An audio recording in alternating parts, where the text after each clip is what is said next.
Buenos días, mis hermanos, que el Señor me los bendiga en este día. Vamos a empezar nuestro estudio en esta mañana que se titula La expresión de nuestra esperanza, para el cual vamos a orar. Señor amado, Señor bueno, te damos gracias por tu gran misericordia, por tus cuidados y tus bendiciones. Bendice esta palabra santa, mi Cristo amado, que ella haga eco en cada uno de los corazones que han de escucharlo, Señor. Gracias por este gran privilegio, mi Dios, de compartir tu palabra santa con tu pueblo y con aquellos, mi Dios, que a lo mejor no te conocen, Señor. Te doy gracias, mi Dios amado, en el nombre de Jesús. Amén. Mis hermanos, vamos a estar pendientes en el libro de Primera de Pedro, y la idea central es: nuestra esperanza en Cristo cambia cómo pensamos y vivimos en el mundo. Cuando las personas escuchaban a Jesús hablar con tanta autoridad, estaban muy asombrados. El mundo evaluará a Jesús de muchas maneras, pero el creyente voluntariamente adopta esa opción. Al poner nuestra fe en Jesús, nuestra perspectiva cambia, porque el señorío de Jesús cambia nuestra manera de pensar y nuestra manera de vivir.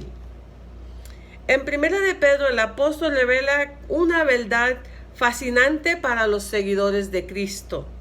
Lejos de la iglesia ser una idea, Dios inspiró en el Antiguo Testamento con nosotros en mente. Ni los profetas ni los ángeles de Dios podrían entender la simpleza del Evangelio de Jesús. Nosotros somos el objeto de la revelación de Dios. El apóstol Pablo habla de este privilegio que tenemos usted y yo. Vamos a leer la palabra del Señor que se encuentra en Primera de Pedro, el capítulo 1, los versículos del 13 al 16. Por tanto, ceñid los lomos de vuestro entendimiento, sed sobrios y esperad por completo en la gracia que se os traerá cuando Jesucristo sea manifestado. Como hijos obedientes, no os conforméis a los deseos que antes teníais, estando en vuestra ignorancia, sino como aquel que os llamó es santo, sed también vosotros santos en toda vuestra manera de vivir, porque escrito está: sed santos porque yo soy santo. Primero, el apóstol los desafía: ceñid los lomos de vuestro entendimiento, atar, amarrar. Aquí Pedro está hablándole a un hombre del Medio Oriente con vestidura típica. Esa persona tendría que levantar su túnica y atarla a sus lomos si quería caminar deprisa. Ellos usaban como una toga larga y con un cinto, y si querían correr tenían que levantarse y amarrarse bien para poder caminar rapidito. Para comunicar la idea, hoy diríamos remángate las camisas. El tema está claro. Pedro quería que los hermanos se prepararan mentalmente, eliminando de la mente las cosas que interfieren la obra del Espíritu Santo en la vida del creyente. Enseguida el apóstol describe las acciones que busca de ellos. Les dice: sed sobrios. Esto indica que debemos estar en completo control, mis hermanos, de nuestra manera de vivir y no dejarnos arrastrar por el libertinaje. Mientras la gracia casi siempre se refiere a la salvación, aquí se usa de otra manera. Pedro se refiere a todas las bendiciones que serán completadas cuando Jesús regrese, y espera que al contemplar la gracia venidera, esto motivará al cristiano a vivir una vida sobria, dedicada a la santidad, porque tenemos esa esperanza de cuando el Señor venga nos va a llevar.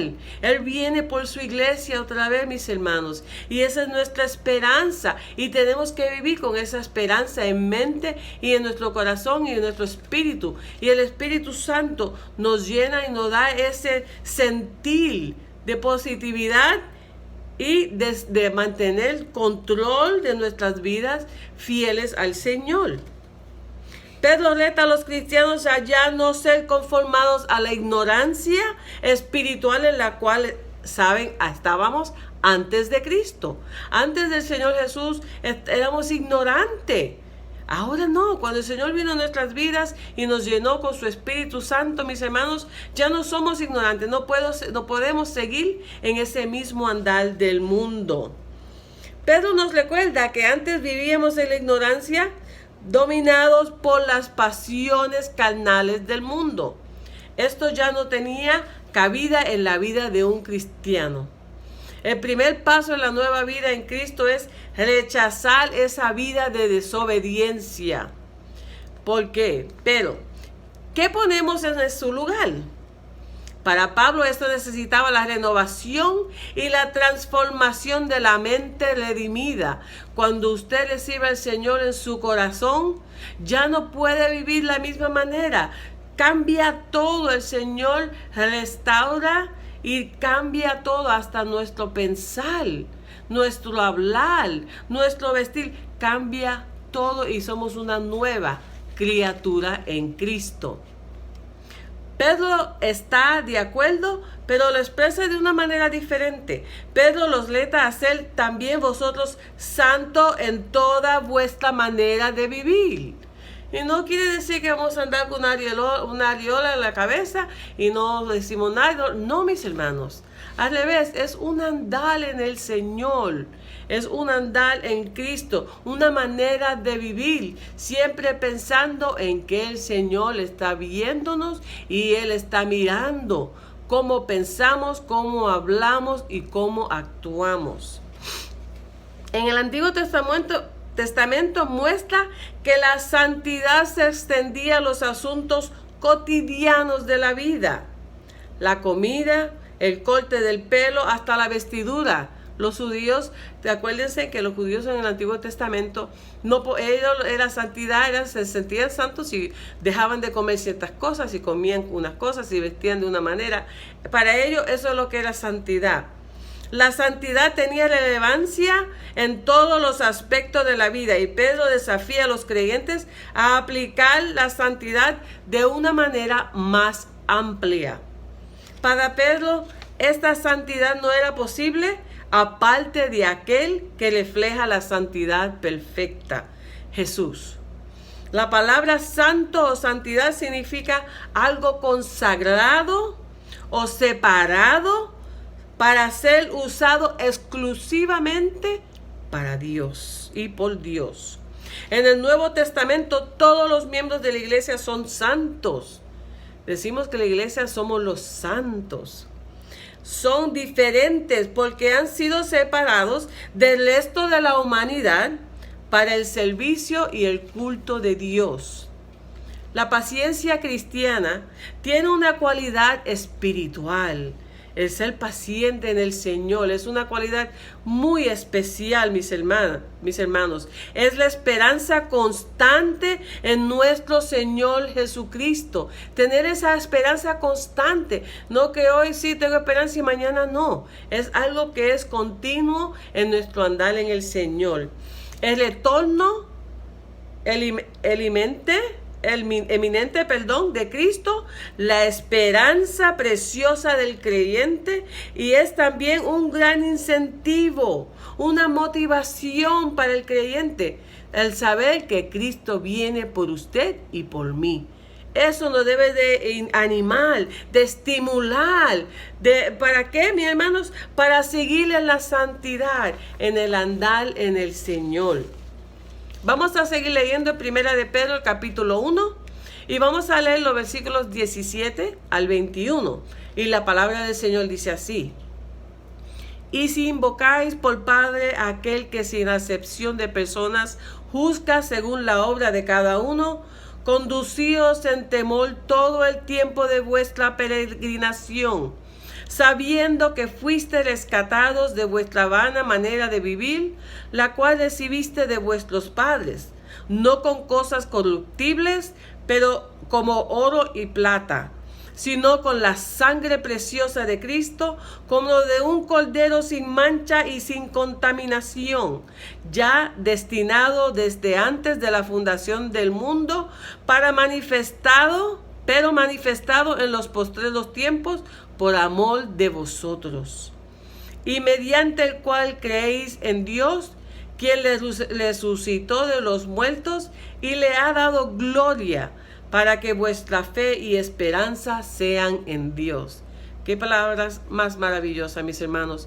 Algunos quizás pensaban que podían relajar su fe en vista de las dificultades por las cuales estaban pasando, pero Pedro nunca sugiere ni permite tal acción. Ahora en estos días estamos pasando unos tiempos muy difíciles, pero eso no quiere decir que debemos de relajar nuestra fe. Ya, como está la cosa mala, dejamos de orar, dejamos de leer la Biblia. Como no estamos en la iglesia, nos olvidamos de Dios y de las cosas importantes en el andar en Cristo. No podemos relajar nuestra fe, porque eso es darle lugar al enemigo y eso es lo que él quiere. Al contrario, espera que los creyentes tomen su fe con mucha seriedad. Él les recuerda que Dios no hace acepción de personas, pues juzgará las obras de todos, los suyos, los míos, los de los pastores, los de la gente en la calle, los que están en el mundo, de todos el Señor va a juzgar. El apóstol Pablo les dice a los corintios: porque es necesario que todos nosotros comparezcamos ante el tribunal de Cristo, para que cada uno reciba según lo que haya hecho mientras estaba en el cuerpo, sea bueno o sea malo. Ya salvos, somos hechura de Dios, mis hermanos, creados en Cristo Jesús para buenas obras, las cuales Dios preparó de antemano para que anduviésemos en ellos. Por lo tanto, debemos conducirnos con amor. Él merece que le sirvamos con reverencia santa. Si usted piensa en lo que el Señor Jesús hizo por usted y por mí, ¿cómo no servirle, mis hermanos? ¿Cómo hacer un servicio reverente, santo? Él se lo merece y mucho más. También debemos recordar que estamos en una peregrinación en este mundo. No somos residentes de este mundo. No somos residentes permanentes. Esto no es de nosotros. Por lo tanto, no vivimos en conformidad a los valores vanos de este mundo en tinieblas. Antes de la salvación en Cristo, el perdido estaba hundido en una vana manera de vivir, la cual había recibido ¿de quién? De sus padres. Como creyentes debemos recordar que fuimos rescatados de esa vida vana, rescatados, sacados de. El Señor nos rescató, nos salvó, nos sacó de ese fango en cual vivíamos. Y algunos pueden decir, pues yo no era tan malo, yo era buena gente. No, Él es el Señor. Si estamos viendo cómo el Señor nos ve, es diferente. Él es santo y puro y nada sucio puede estar a su lado. Él nos rescató de esa vida vana que andábamos. Pedro les recuerda a los creyentes que fueron redimidos por un precio, no con cosas corruptibles como el oro o la plata, sino con la sangre preciosa de Cristo Jesús, como de un cordero sin mancha y sin contaminación. Cristo se dio a sí mismo por nosotros. Al Señor Jesús, Él no le quitaron la vida, Él entregó su vida por usted y por mí. Se dio a sí mismo para redimirnos de toda iniquidad y purificar para sí un pueblo propio, celoso de las buenas obras. Esta redención de la cual Pedro habla fue otorgada desde antes de la fundación del mundo. Antes de que el Señor fundara este mundo, mis hermanos, ya Él había escogido cada uno de sus hijos. Él sabía, Él lo escogió a usted, me escogió a mí. Él lo escogió desde el vientre, dicen los salmos, desde el vientre de tu madre te he visto. Mi embrión vieron tus ojos, dice la palabra del Señor. Eso fue otorgado antes de la fundación del mundo, afirmando la omnisciencia de Dios, quien sabía todo lo que iba a suceder al crear el mundo. Él sabía. Él no dijo, voy a crear el mundo a ver lo que pasa. El Señor, Dios sabía. También muestra el amor incomparable de Dios, quien mandó a su Hijo con el único propósito de morir en la cruz, proveyendo el rescate y la salvación de cada uno de nosotros. Pedro sigue y explica que la salvación en Cristo es posible porque Dios lo resucitó de los muertos. Porque si Jesús no hubiese resucitado, otra cosa hubiese sido, mis hermanos. Pero Dios lo resucitó, lo levantó de esa tumba para redimirme a mí, para redimirlo a usted. Pablo mismo afirma que sin la resurrección nuestra fe sería en vano. Luego dice que Dios glorificó a Jesús para que vuestra fe y esperanza sean en Dios. Toda expresión de fe que no está basada en la muerte de Cristo y la resurrección de Jesús es sospechosa y es suficiente en sí misma. El cristiano simplemente no tiene fe. Tiene fe en Dios, quien resucitó a Jesús, el Salvador, de entre los muertos. Pero mis hermanos, toda expresión de fe que no está basada en la muerte de Cristo Jesús no es fe verdadera. Tiene que ser basada en la muerte de Jesucristo y en su resurrección de los muertos. Fuimos rescatados de nuestra necia manera de vivir, dice la palabra del Señor, por la sangre derramada de Jesús, y es la base para una nueva escala o un nivel más alto de valores, mis hermanos. Eso debe llevar su valor más alto. ¿Por qué? Porque el Señor Jesús lo salvó. Él murió. Dios mandó a su Hijo para que usted pueda vivir. Ahora nuestra base para una nueva escala, un nivel de valores. El sufrimiento de Jesús no fue inesperado. Se sabía que iba a sufrir. Dios sabía. Fue el mejor plan de Dios, dado el pecado del hombre. El mejor plan que Dios hizo por su creación. ¿Cuánto nos ama Dios? Jesucristo se manifiesta en el creyente cuando confían en Él mismo, Dios, que lo resucitó entre los muertos, mis hermanos. Él se manifiesta en usted y en mí cuando confiamos en Dios, porque Dios mismo fue que lo levantó de los muertos. Vamos a seguir leyendo, mis hermanos.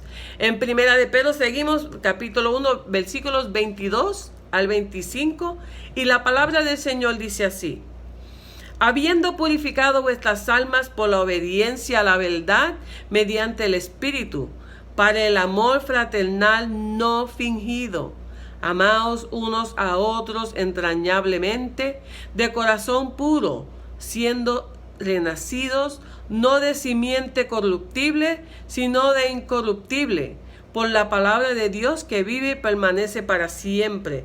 Porque toda carne es como hierba, y toda la gloria del hombre como flor de la hierba. La hierba se seca y la flor se cae, mas la palabra del Señor permanece para siempre.